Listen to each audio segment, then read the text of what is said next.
crois que c'est bon, hein. Alors, je vais reprendre la suite là où je m'étais arrêté. Tunguska, cette étrange année 1908, hein, partie 2. Voilà. Donc, le Roswell russe. Et c'est parti.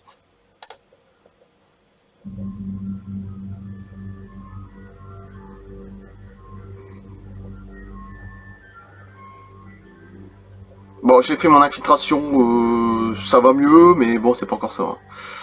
Donc, je ne sais pas, je sais pas. Je sais pas s'il faut en faire une deuxième, j'en sais rien. On verra bien. On verra là, parce que j'ai encore la douleur qui est assez intense. Moins fort, mais bon. On verra bien. Les prolongements de l'incident. Alors, c'est la suite, hein, numéro 2. Hein. Après les événements de Tunguska, des dizaines de millions d'habitants disséminés à travers la Sibérie et l'Europe furent témoins d'un phénomène extrêmement singulier, une mystérieuse lueur qui dura 72 heures. Pendant ces 72 heures, il n'y a eu plus de nuit dans les régions situées à l'ouest du théâtre des événements. Dans le nord de l'Europe, il régna une curieuse clarté plusieurs nuits durant. Cette luminosité était si forte qu'elle était suffisante pour éclairer les rues de Londres aux heures nocturnes. Faut pas demander. L'observatoire d'Irkoutsk signale également des perturbations dans le champ magnétique terrestre à 900 km au sud-est de l'épicentre de Tunguska.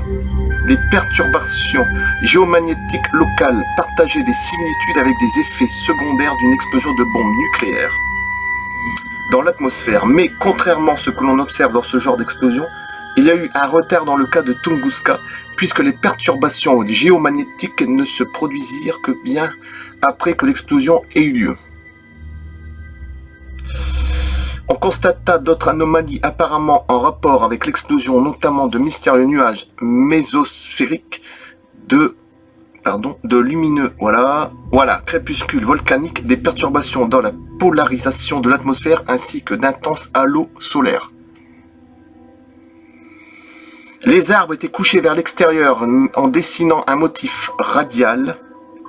On remarqua que de nombreux arbres étaient restés debout et qu'ils formaient une vaste section au centre de la zone, même si leur écorce et leurs branches avaient disparu.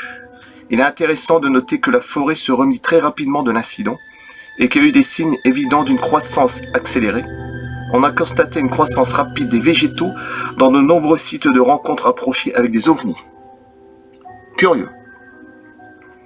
On révéla également des effets écologiques de l'explosion, à savoir une répercussion génétique sur les humains de même que sur la faune et la flore locale, une revitalisation remarquablement rapide de la taïga et une croissance accélérée chez les jeunes arbres. Nous ne savons pas grand-chose sur les effets génétiques secondaires de l'explosion de Tunguska. Le docteur Vassiliev, qui est membre de l'Académie des sciences médicales, évoqua sérieusement le sujet des conséquences génétiques dans le journal ukrainien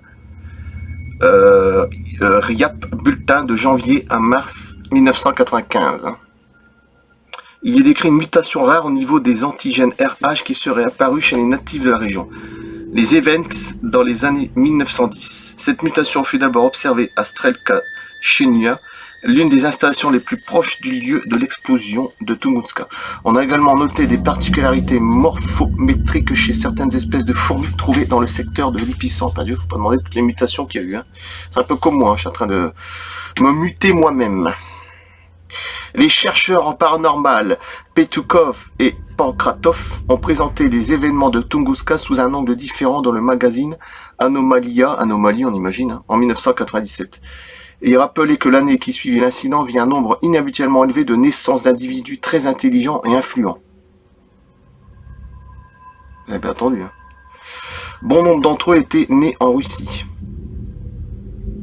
Leurs recherches montraient que 207 personnalités de premier plan étaient nées dans le monde, soit presque 2 fois plus que dans les années précédentes, 1900-1907, et suivantes, 1909-1915. De ces 207 personnes importantes nées après Tunguska, 117 avaient vu le jour en Russie, un résultat hautement improbable. La liste de ces Russes importants venus au monde en 1908 et 1909 a des allures de Wos-Wu dans de nombreux domaines et comprend le mathématicien Sergueï Lozovitch Sobolev, ainsi que de nombreux Russes qui excellèrent dans les sciences ou dans les disciplines artistiques. artistique? S'agit-il d'une coïncidence?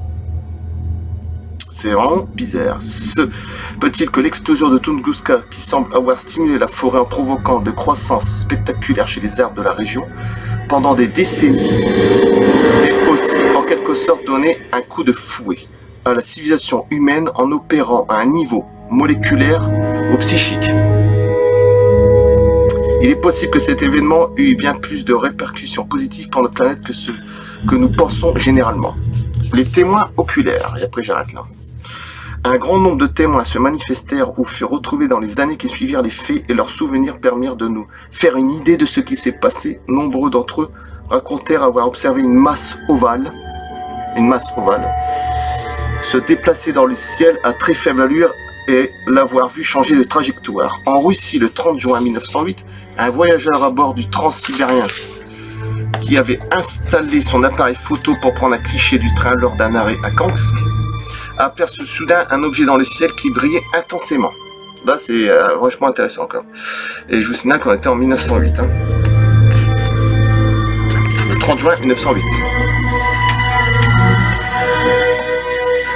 Ce témoin parvint à prendre une photo du piètre qualité de l'objet sur une plaque d'étain avant qu'il disparaisse. Il s'éloigna vers l'est en zigzagant et en laissant derrière lui une longue traînée lumineuse. Okshin, un chasseur qui fut également témoin des événements, prévenait ceux qui se rendaient dans le taïga après 1908 de se méfier d'un certain ruisseau. Il affirmait que son eau était pareille à du feu et qu'elle brûlait les gens aussi bien que les arbres. Je prierai Hardy que vous reviennez vivant, avait-il coutume de dire. 20 ans après les événements de Tunguska, écoutez bien, les rivières au-dessus desquelles l'objet avait explosé étaient toujours dépourvues de poissons. Je dirais même que c'est comme du poison. Il y a eu de nombreux comptes rendus et récits après l'explosion. Les chercheurs russes et soviétiques réussirent à collecter et à préserver une grande partie de ces témoignages afin que les futures générations de scientifiques puissent continuer à étudier les événements incroyables qui se sont produits à la surface de la Terre en 1908. Et j'arrête là. Parce que si je commence à lire tout le reste, c'est beaucoup trop long. Voilà. Ce qui est déjà pas mal. C'était la partie 2.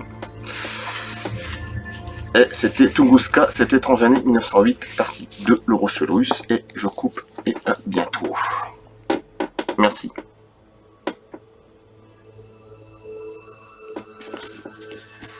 A plus.